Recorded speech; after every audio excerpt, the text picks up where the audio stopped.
Welcome to Maritime Conversations by Meluha Maritime. We are your hosts, Palak and Arjun, and together we continue on our mission to explore India's maritime domain through perspectives rarely seen and seldom heard. In our previous interview with Commodore Anil Jaisingh, if you've seen it, the Commodore had mentioned that one of the submariners' roles also include insertion and extraction of commandos. That got us thinking as to how commandos would operate from a submarine, which brings us to today's episode where we interview a former Marine Commando of the Indian Navy.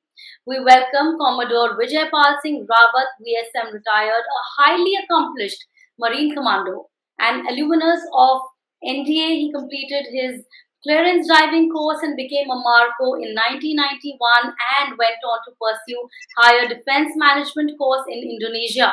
As a Marine Commando, he has conducted live operations and commanded a MCF unit in the Eastern Seaboard.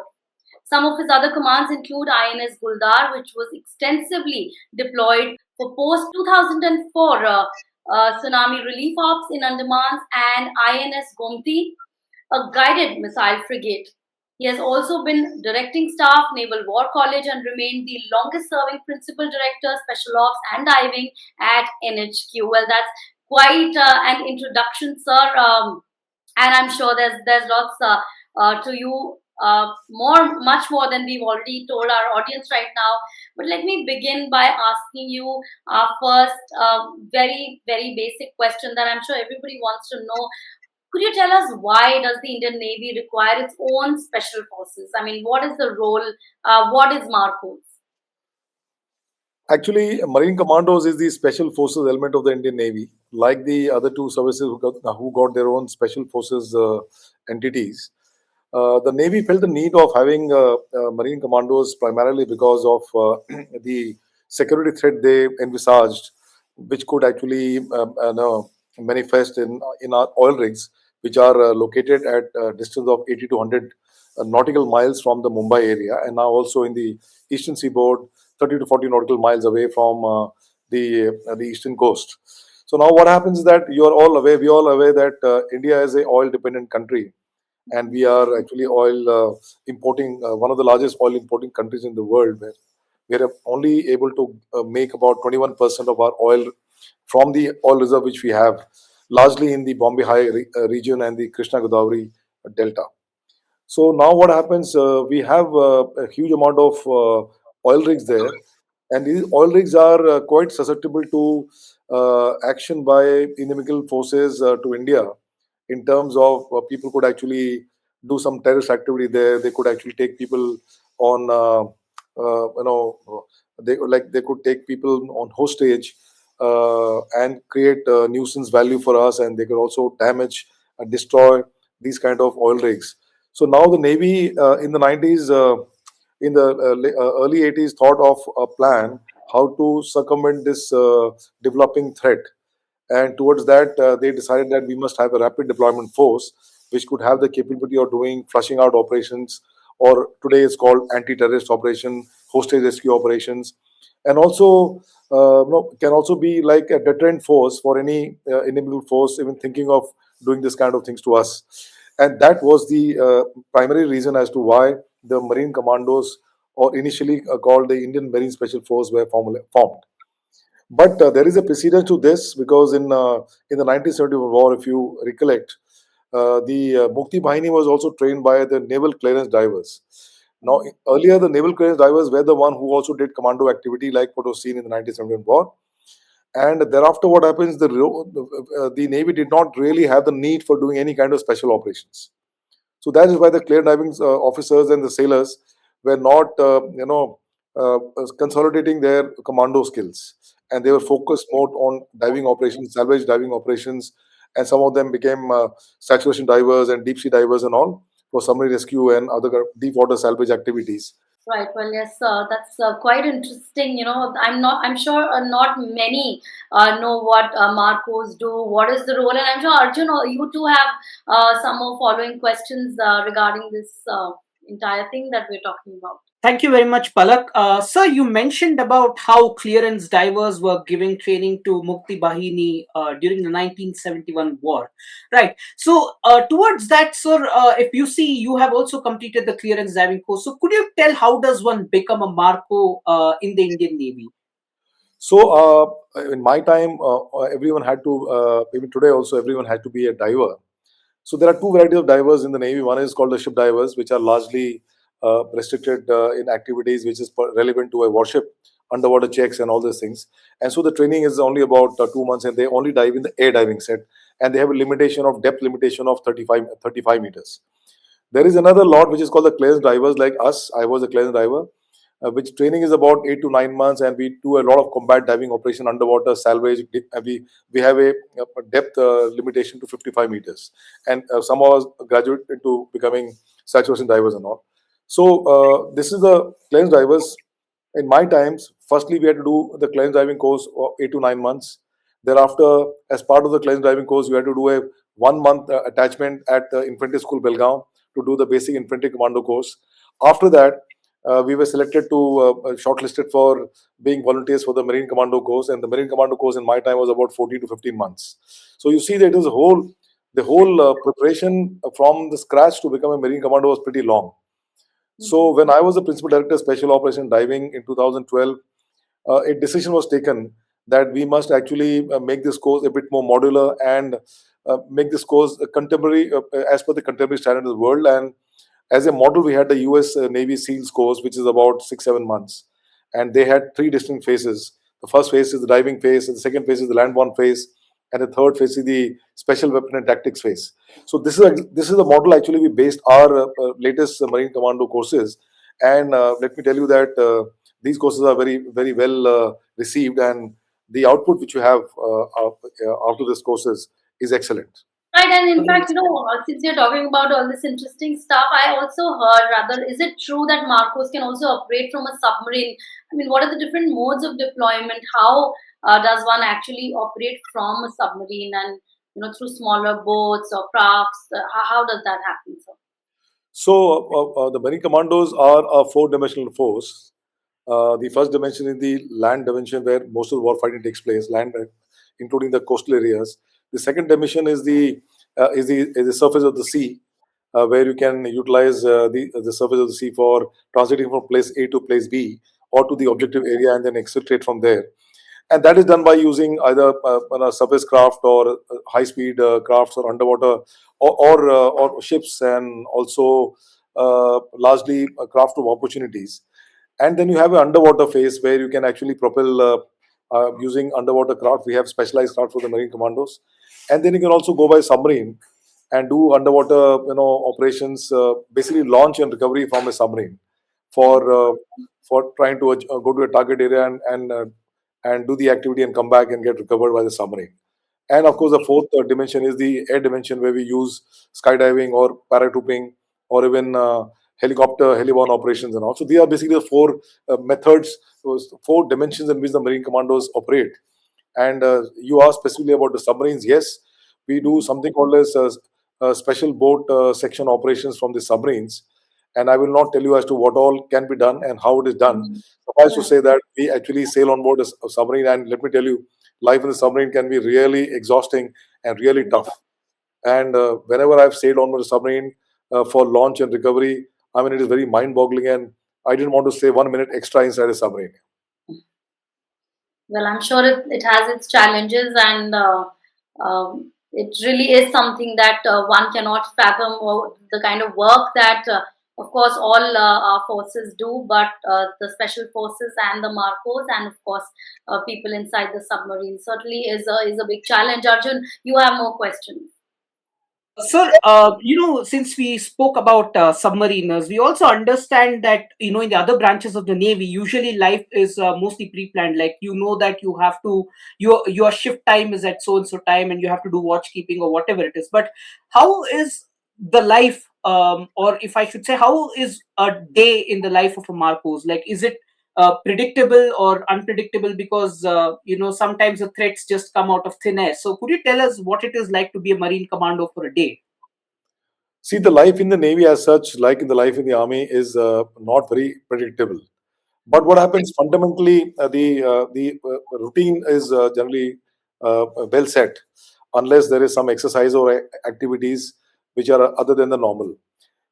For and the same thing also goes to service on board a warship, and there also, while people don't know much about service on board a warship, but let me tell you, having commanded two warships, having served on board warships in the junior ranks, it is pretty tough, and of course is very adventurous, because although there is routine, there is exercise planning, everything is there, but then a lot of things come up, turn up, which is unplanned, and then that is where the challenge lies, and that is the way how you circumvent it, which actually talks about your training levels and your efficiency and operational, and as well as professional efficiency. Coming to the Marine Commandos, a normal day of a Marine Commando starts at, let's say, about 6 o'clock in the morning, where everyone comes for physical activity. We start with PT, and it's quite a grueling kind of PT for 1.5 hour, and sometimes there is also a long swim for about 2-3 miles, and followed by a mud walk, which is basically mud crawl, which happens for about half an hour. And you do a lot of exercises, basically 1.5 to 2 hours to just keep yourself physically fit. Then you go back, and then you come back to office around 8:30, and thereafter you are doing depends upon the teams. Some teams are doing demolition activities, some teams are doing some kind of field training activities, some teams are doing unarmed combat, some teams are doing firing activity. So it's not that everybody is doing everything, because there are so many skill sets. Marine commandos got a lot of skill sets, because we are a four-dimensional force. Obviously the skill sets have to be that much more. So you could perhaps be doing a battle obstacle course, battle obstacle course training for about half an hour, followed by firing for about 1 hour. That is reflex firing, or you can go to the kill house and do again reflex firing, just to hone your skills about hostage rescue operations. Or you can go to a rappel tower and do rappelling. And sometimes the helicopter comes, and because helicopter is a prime commodity, and it doesn't come every day, so it will come maybe 3-4 days in a month or something, and we have to finish. Everybody is sitting rappelling, and all these activities seem to be very simple, but if a small mistake here and there can lead to severe fatalities, and that's why we have to keep on rehearsing it. And then of course we have classroom sessions when new equipment is inducted, or training on that, or some communication equipment, and safety precautions for everything. And then this goes on till about afternoon, and then in the evening we have compulsory games where you have to play football or volleyball or some kind of other activities. Sometimes you also have karate or taekwondo or some kind of hapkido, this kind of activities. It goes on to about 6 o'clock, 7 o'clock. Then twice in a week we have night diving. That is this is one. Sometimes one team is also doing diving operations, because underwater diving is something which is very challenging, and you have to do diving for about 2-3 hours. Then some people are also doing underwater craft operation, like as I mentioned to you, we've got underwater scooters, we've got specialized underwater craft. So we have to pilot the craft, and it's a skill by itself. It's like a normal aircraft underwater. So you have to have a lot of skills, and you have to update your skill set on the regular basis. So these are some of the activities which happens for majority of the sailors and young officers. As far as the excuse me, as far as the officers become senior rank like commanders, then obviously life becomes very boring, because there's more of pushing files and talking about plan activities, HR management, and all these things. So life becomes very boring after that. The most boring life is of the commanding officer, because he has to sit and go to the headquarters for meetings and all, keeps on listening to what CSO ops is telling him, ordering him, and make plans for all the activity which happens on a monthly basis, weekly basis, daily basis, and all this kind of things. It's not very encouraging. But yes, for young officers, when I say young means lieutenant commanders and below, what I told you is the normal activity. Well, I'm sure, and that sounds extremely interesting. And like you mentioned, it would be wrong to say that Marcos is an all-rounder. You're doing any and everything possible. So, would you be able to share some anecdotes with us? While in your service as a Marco, is there something that that would be interesting to know? Actually, there are a lot of things, but offhand, difficult to remember. But yeah, I'll tell you, when we're doing when you're in the diving tank doing diving course, and there was one activity where you have to, it's a 10 meters diving tank, and you have to go down wearing a diving set to 10 meters, and at the bottom you actually unmask and remove a diving set and keep it at the bottom, and thereafter you have to come up without a diving set, and thereafter you have to take a deep breath and then go down to the bottom and search for the diving set and pick it up. So that is one activity which is obviously you can make out. When I say 10 meters means about 33 feet. It's not very easy for anybody to go to that depth after taking a deep breath and then going and searching for equipment. So when you're doing that, when you're searching for the equipment, firstly, the tank is not very clean, so you can't really see beyond 1 feet. And then there are instructors underwater. They shift that set here and there, and then you are like, you're at the end of the breath, and so that kind of issue happens. So there was one of the occasions where there was another activity happening where go along with a buddy and go underwater 10 meters and you do buddy breathing. That means there's only one diving set being utilized by 2-3 people to breathe. So when I take a deep breath, then after I give it to my buddy, he takes a deep breath, then I give it to my third buddy, he takes a deep breath. So that day there were two people doing the activity, me and one of my coastmates.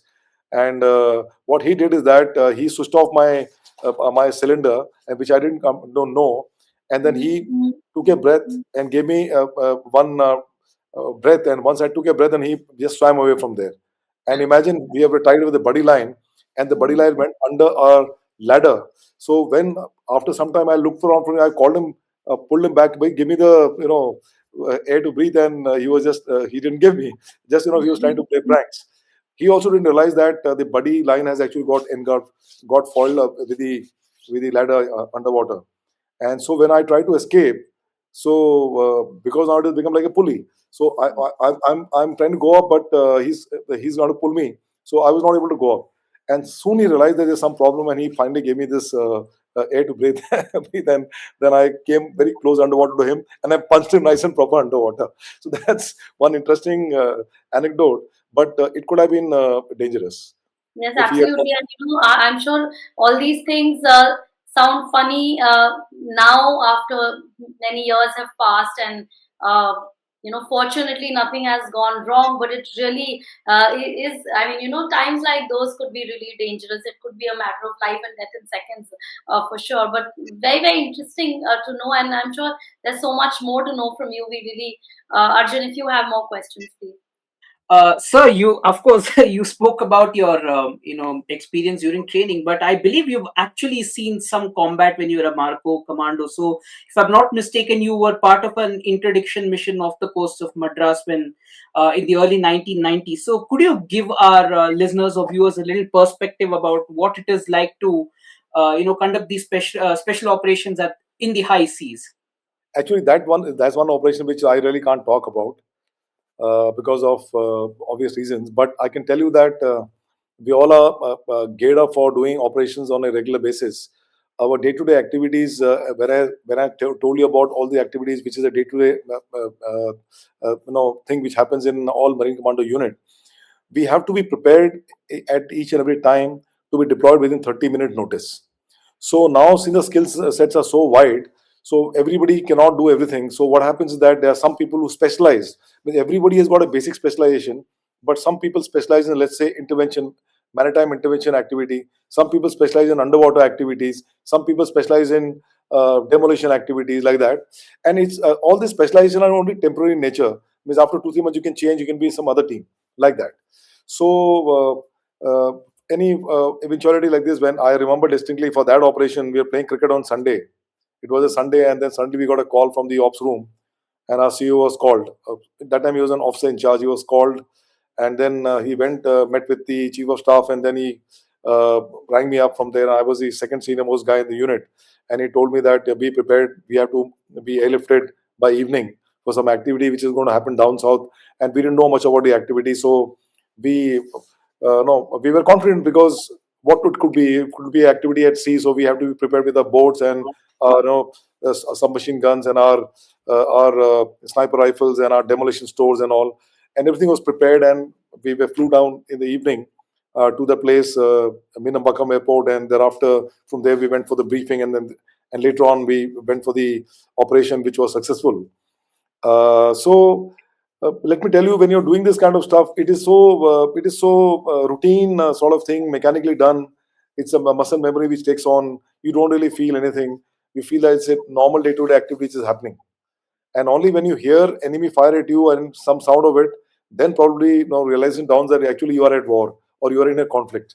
Otherwise, it seems to be a normal practice, when you're in a kill house firing or in a firing range, you're firing here and there.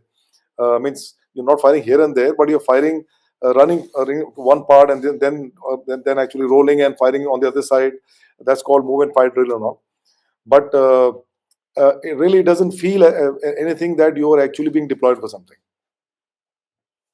True. Oh well, that's a kind of skill set that is, I would say, very difficult to build, because, as you say, the more you sweat in peace, the less you bleed in war. So I guess that clearly, sort of reflects in the kind of description that you've given here. So now, transitioning from that, now, of course, most of the listeners that we have are people who are either aspirants for the Navy or any of the armed forces, or just outright people who are not part of the uniform. So as a marine commando, what are some kind of helpful tips in which you can you would suggest to people so that they can build their mindset, or rather say build a commando like mindset, and set out to accomplish the goals that they set for themselves? Actually, you can't really segregate between a Fauji officer or a Marine commando. I would rather say that you have to be very clear about the objective in life. What do you want to do in life? You have to be very clear about it. And they have to have focus attention, and you have to strive to be as far as possible perfect so that you can achieve the target. That's number one. Number two, you have to be develop punctuality. You have to develop self-discipline, and self-discipline is more important than imposed discipline, because imposed discipline will happen at home by parents, in school by your school teachers, in the academy by the academy staff, and also in the Navy by or Army Air Force by the people who are senior to you. But those are all imposed discipline. What is more important is the self discipline. And for self discipline, it is very important for you to realize that there are certain things which are do's, and certain which are don'ts. And those do's and don'ts, a clear line has to be, distinct line has to be drawn between these two, and you have to keep on practicing it. And once you keep on practicing it, you realize that it is not very difficult for you to achieve it. And once you achieve self discipline, then I think you have won half the battle.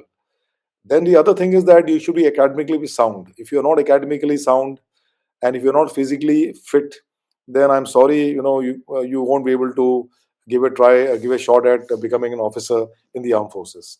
So these are some of the traits: camaraderie, bonhomie, listening to other people, being a very good conversationalist, having being able to listen to people and try to logically solve issues, be very helpful to people. Those are the kind of stuff which are something which, they are traits which you pick up in school and colleges, and then you have to build on that, consolidate on that. And these are some of the skills which are very, very essential for you to join the armed forces. And the same kind of skills then later on can also be utilized for people in the Marine Commandos or any other kind of specialized service which are high risk in nature. And there it is more, particularly if you're talking about the emotional intelligence, you're talking about the what you call self confidence, you're talking about the camaraderie, the bonhomie. These are all very, very important in small unit operations where the risk factor is very high. And but then it is an offshoot of what are the skills which are required to become officers in the armed forces. Well, sir, thank you very much. That really helps us understand, the officer-like qualities, as you call them, and I guess these are also general things that any normal person can, take from you, and improve their lives, and become better citizens of this country. So, that being said, sir, thank you very much for joining with us today. I understand that you're a very, very busy person, and you've taken time off your busy schedule to be with us, and share your thoughts and experiences. With that, dear listeners, thank you very much for tuning into Maritime Conversations today. If you like this episode, don't forget to like, share, subscribe, and comment to Meluha Maritime on your favorite streaming platform. We are active on YouTube and Spotify, and you can also follow us on our socials, that is Instagram, X, that is formerly Twitter, and LinkedIn. So until next episode, we are your hosts, Palak and Arjun, signing off. Thank you. Bye bye.